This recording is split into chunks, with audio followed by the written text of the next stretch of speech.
You're listening to Everybody Pulls the Tarp, the go-to podcast for high performers. I'm Andrew Moses.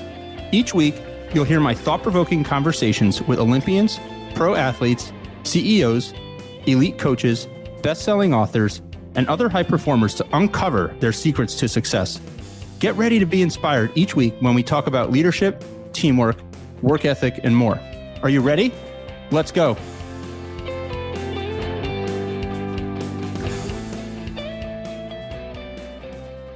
All right, everybody, let's get to it. My guest today is UNC women's basketball head coach Courtney Banghart. Everywhere Courtney goes, she transforms teams, communities, and programs. In 2015, Forbes named Courtney one of the world's 50 greatest leaders. She's the 2015 Naismith National Coach of the Year. They call UNC the University of National Champions for a reason, Coach. Welcome to Everybody Pulls the Tarp. I'm excited to be here. It's going to be fun. So, Coach, one of the things that always impresses me about outstanding leaders, and you certainly are one, is the ability of great leaders to essentially push the limits of what groups of people think is possible. You know, you did it at Princeton, no question. You're going to continue doing it in Chapel Hill. Why are you able to push the limits of what people think is possible?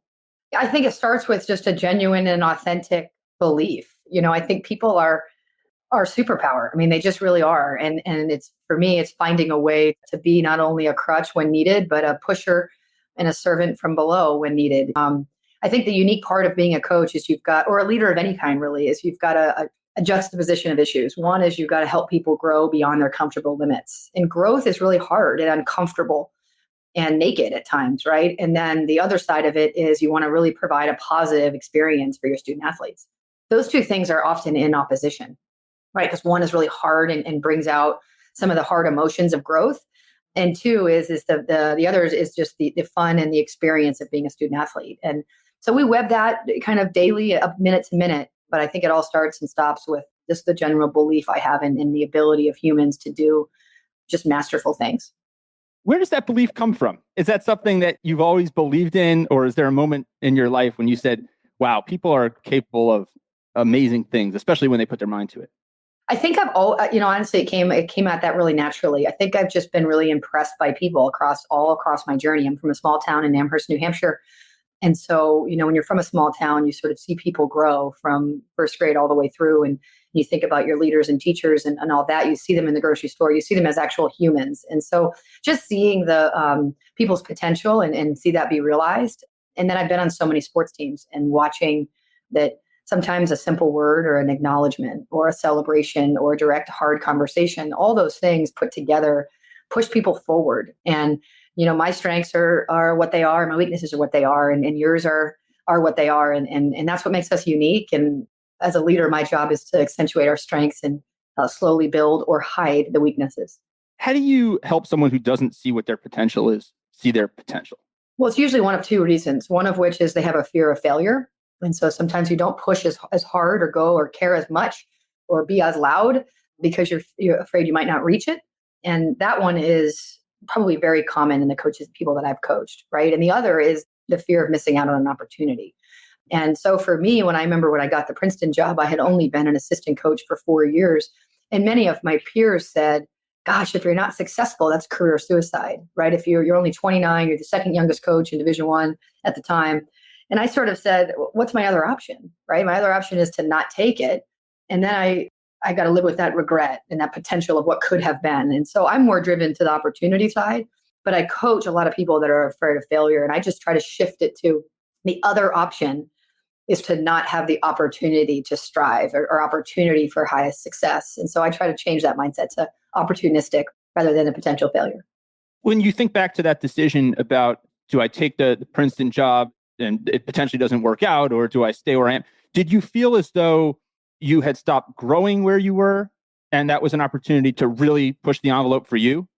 I think that was more the case when I took the Carolina job. So again, we were winning 25 games a year. I really built something that was kind of in autopilot in a way. You know, the locker room was strong and they were kind of coaching each other and recruiting each other. And I had built a lot of connections. People had trusted the work I had done. The institution really valued my work. And it was really fit with my mentality as an educator. And so I was really happy there. I was there for 12 years, which is a long time. And I got there were a lot of jobs I turned down. And there was just something about the University of North Carolina that I felt, as you said, the University of National Champions, a very top-notch academic institution in a community with a giant global brand. I mean, it crossed off so many boxes that I said, there's no other way, right? And people were saying, gosh, you win 25 games a year. You've got job security at one institution and you're going to go and be really exposed. And again, I go back to it. What is the other option? Is to stay where you're comfortable or, think about your life in chapters. And for me, I've just loved the option of chapters and the growth that brings. And even the hard days, it's hard to get past hard is a famous line that I've said my whole life. It's hard to get past hard. And in that hard is where I'm really growing and I'm really living. So it was a big move. It was a hard decision to make because of the people that I had invested in me and I invested in, but I haven't looked back. It's been a great place for me to be. So at Princeton, you have the 30-0 season. Perfect. I always ask coaches, do you coach to perfection? How do you look at perfection as a coach? I think perfection is a noun, right? And leadership is a verb. So no, I typically don't. With that team, I think what made that team special outside of it was well put together in terms of the skill sets that we had, and we were able to score, we were able to run, we had good size, all the things basketball wise. But, we were well led. I think we did a good job with our internal leadership to help our team recognize that we were never too good and we were never good enough. Right. And that's a weird balance to try to create. So when we got to 20-0 and 21-0 and 22-0, the media really logged onto it. And we had media every day for a half hour before practice. And literally, you name it, the newspapers and TV were there every day. And we just sort of, with that came a ton of pressure. And I just kind of met it head on with that, like, guys, we're not good enough yet because we haven't gone to the NCAA tournament yet. We haven't finished our season. So we're not good enough. But yet we're also, we're not too good. Here's film to prove it. I think sometimes just staying in all the time, staying in the moment is where perfection is. And for us, our moment was a long season of doing a lot of things right. I talked last summer to Coach Mary Wise. She's a 15-time SEC Coach of the Year volleyball coach at the University of Florida. And she told me that perfection is really just being your best at any given moment. So can you get a little bit better these next couple minutes? Can you get a little better the next couple minutes? You can't coach to perfection.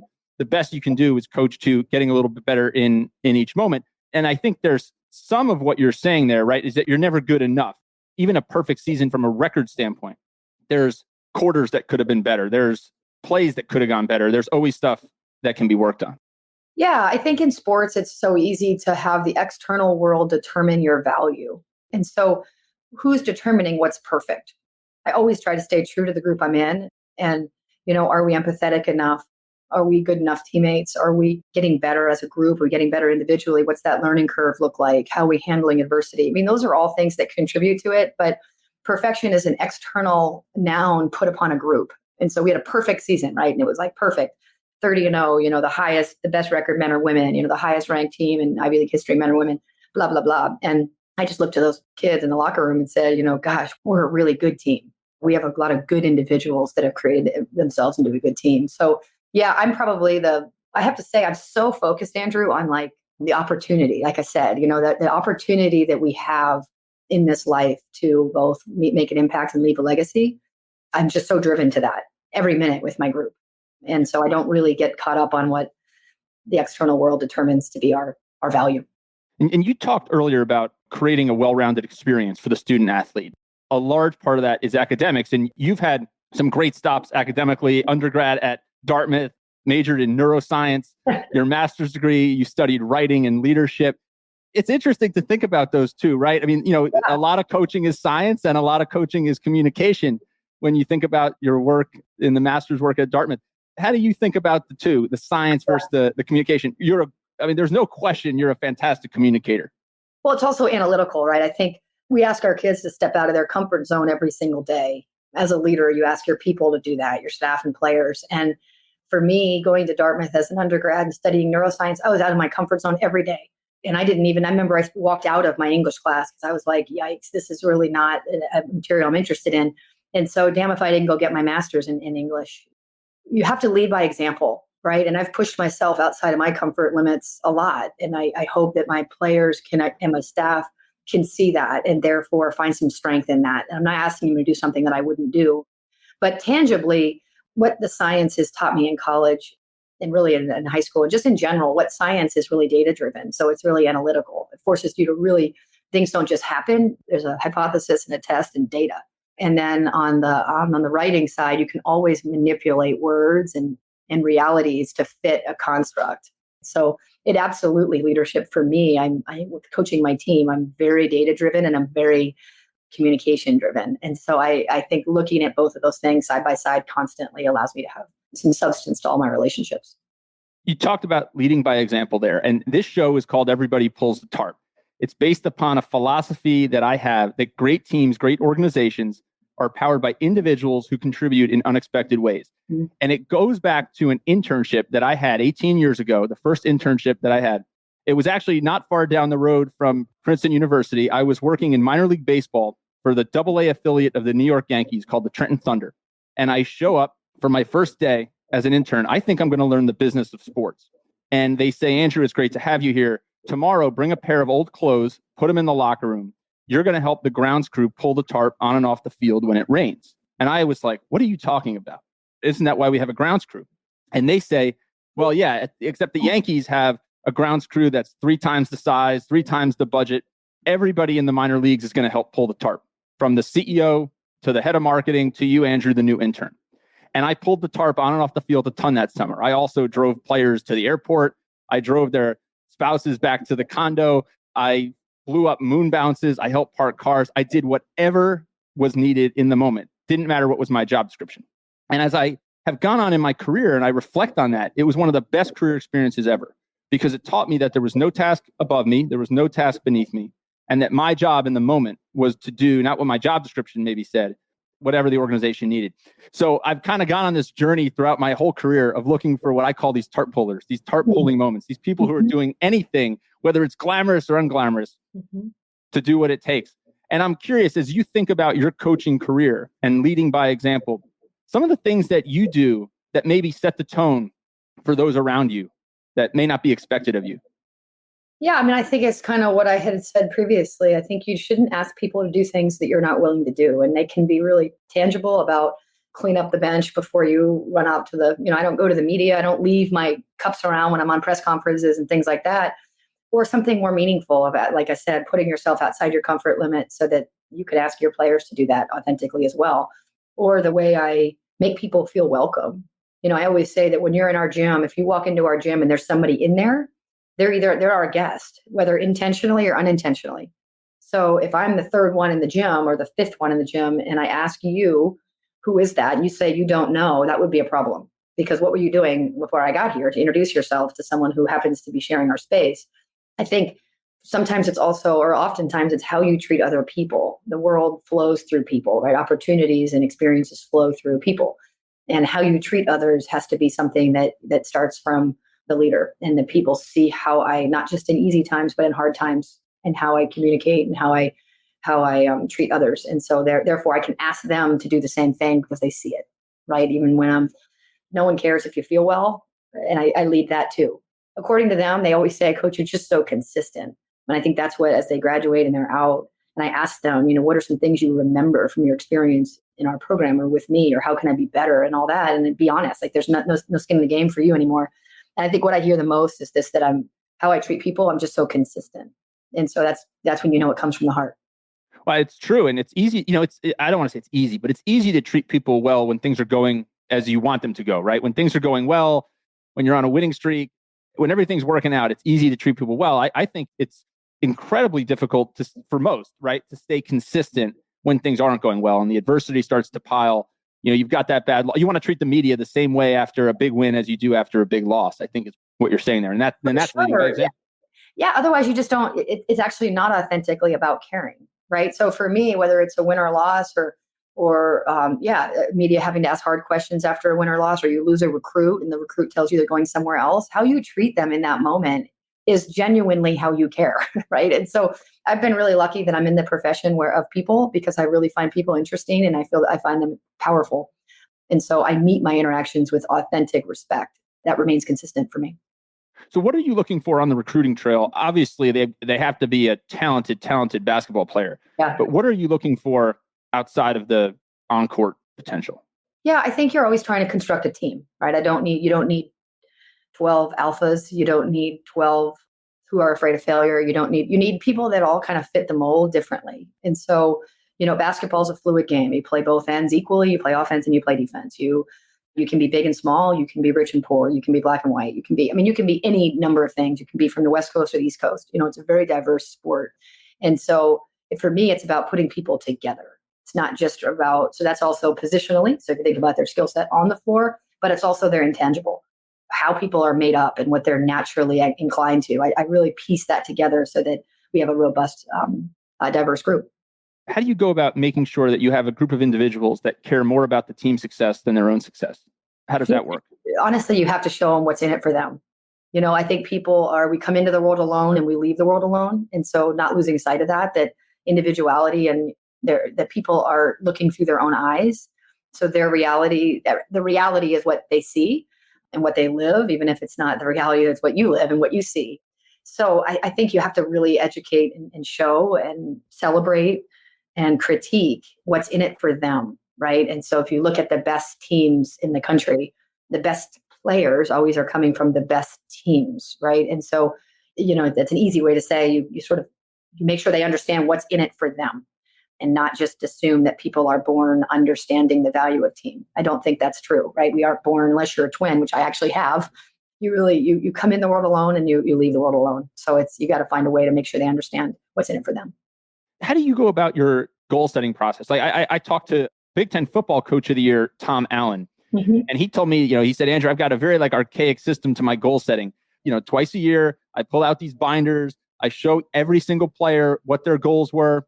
The last time we met, we review if their goals have changed. We update their goals, and then we continue on in that process. And I meet with every single one of them multiple times per year. And a lot of them, you'll see their goals will change, and some their goals will stay incredibly consistent. How do you go about incorporating, obviously, the team goals, but then doing that individual goal setting with each individual player? Yeah. We do them all at the same time, right? So I'll start the very beginning of the year, I'll ask them to come up with their goals, their individual basketball goal, their individual campus goal, their team goals.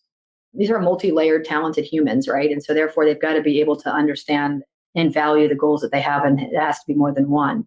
I ask them what I can count on them for every day, right? No matter what's going well or not, what can it be? Is it giving your best? Is it using your voice? Is it being honest? Whatever those things are, and you sort of say goal setting starts with speaking in truths.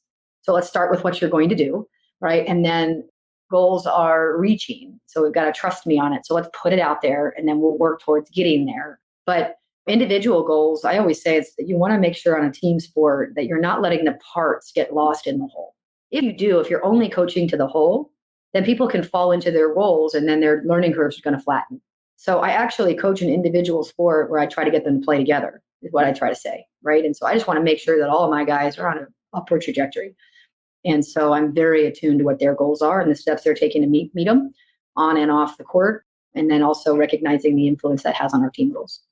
How are you going about helping them with the campus goals, right? Because that makes them well-rounded, and that makes them a good servant of the community. That's what it is. Yeah, it helps you understand their sense of gratitude of place, right? And so freshmen are so adorable. They don't know what that means. And I say that's exactly what the point of this is, right? Is that you want to know, you want 5 professors to know your name at the end of your first year, know you as you. Do you want to attend other people in their zone of influence? So is that other sporting events or improv groups or comedy shows on campus?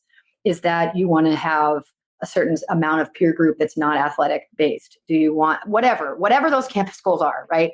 It's recognizing that it values your place if you understand that you're about more than one thing, right? You don't come to Carolina because you have one goal. You want to grow, and growth takes a lot of different layers to it. So yeah, I kind of help them think through what those are. And then those are as important. If you put words to, you want to put dreams to words and you want to put actions to words, and so it's writing it down and then it's actionables. It's interesting. So many can learn from what you just said there, because so often you talk to companies, CEOs, they set goals, and it's a financial metric. We're going to grow the company this much. We're going to do this. This employee is going to get this certification. This is what we're going to do. But you focus on that well-rounded piece.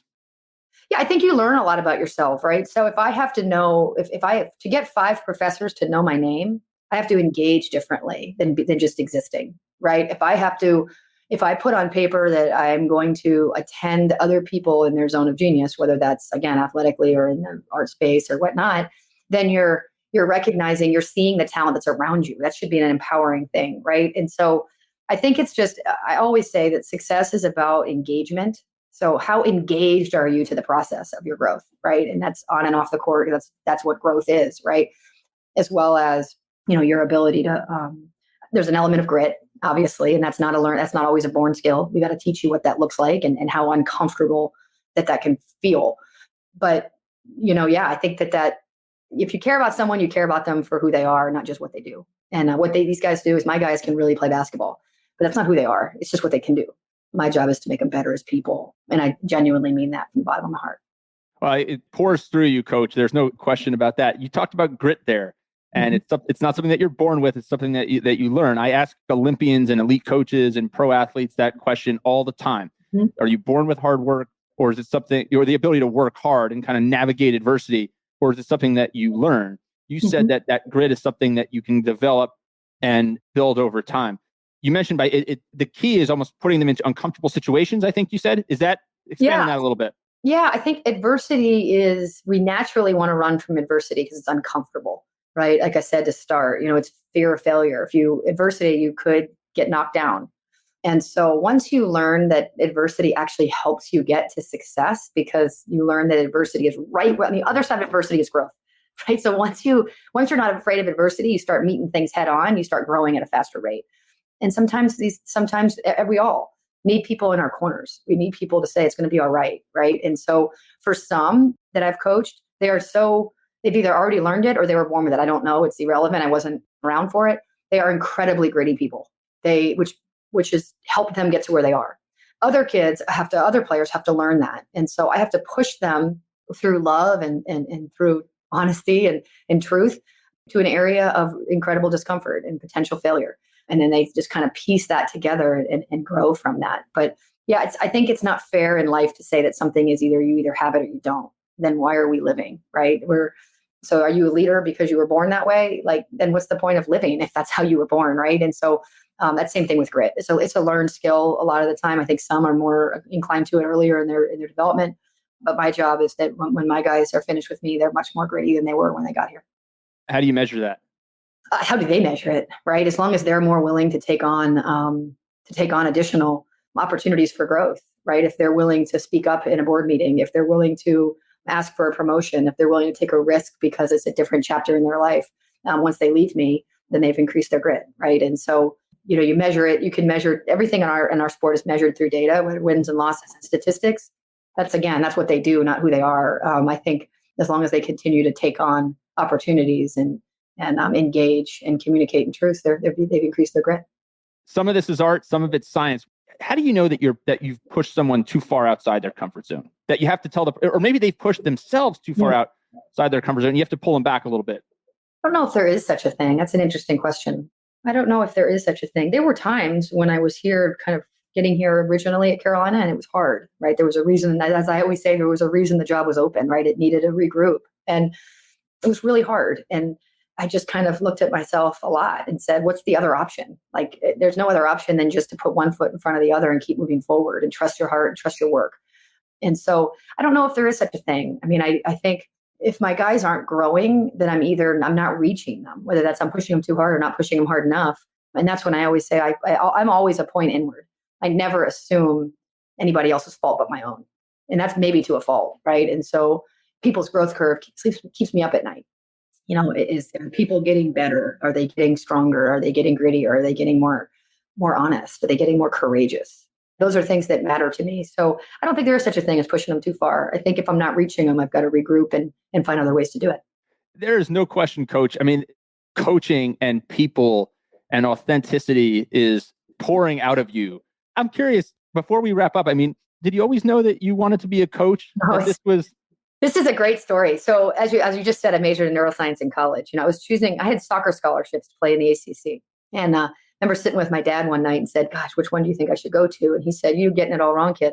It's what school, what degree is going to give you the best chance to succeed, because sports are not a vocation. So the head coach at Dartmouth at the time on soccer, he was named Steve Swanson. He's now the head coach at Virginia. he took the job at Stanford. And so he asked me if I wanted to go to Stanford with him or if I wanted to continue on as Dartmouth's recruit for soccer. And I said, I'm going to call the basketball coach. I've always loved hoop more. I was probably a better soccer player. And so luckily, the basketball coach said, come on. And sort of the rest is history. But no, I didn't think sports were a vocation. That's not kind of the family I grew up in. And sports have really changed. The business side of sports have really grown in the last 20 years. And so it's not only a vocation, it's the only vocation I've ever had. So I have found my calling in terms of the development of other people. Basically, I get to pour into the lives of others. That can be really lonely at times, which is a unique thing to say because it's such a people business. But when people aren't evolving and growing, that's a lonely feeling for me.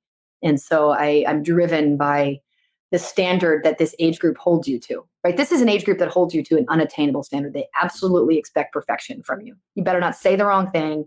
You better not make the wrong decision, right? And I'm really inspired by that, to hold myself to kind of the unattainable standard of excellence in their eyes and make sure that their excellence is growing, in which case I'm doing the right thing. So making an impact, leaving a legacy, for me, that equals sports are a vocation. Well, great leaders and the TARP pullers, as I like to say, do not shy away from high standards and big and bold expectations. You are no different. What an amazing story. And I feel like you're just writing, the first couple chapters of your book, Courtney. I can't wait to see what happens with North Carolina basketball program and how you continue to it's only a matter of how many banners you're going to hang up there. Well, here we go. We'll see. We'll see. I promise you I will make a lot of lives better in my journey. We'll see on the banners, but there'll be a lot of people that will be a better member of our society because of their role with me. I can promise you that. There is no question. And one of the greatest lessons I've learned from talking to so many elite coaches at the college level in particular is how little of it actually has to do with X's and O's. And there's so much more to leading these young student athletes and so much more that folks like you are thinking about every single day. Thank you for what you're doing. Thank you for pulling the tarp, and we'll have to catch up again sometime. Take care. I would really love it. Thanks for what you're doing too. I look forward to following you. All right. Take care, Coach. Thank you for joining me this week. Be sure to subscribe in your favorite podcast app so you can catch all of our upcoming episodes. And if you are like me and want a world full of tarp pullers, then leave a review to help others find us. You can also follow me on Instagram at AndrewMoses123 and sign up for my monthly email newsletter at everybodypullsthetarp.com/newsletter. I'll share tips and insights to help you achieve maximum success and happiness. Today is a great day to pull the tarp. I am rooting for you. See you next time.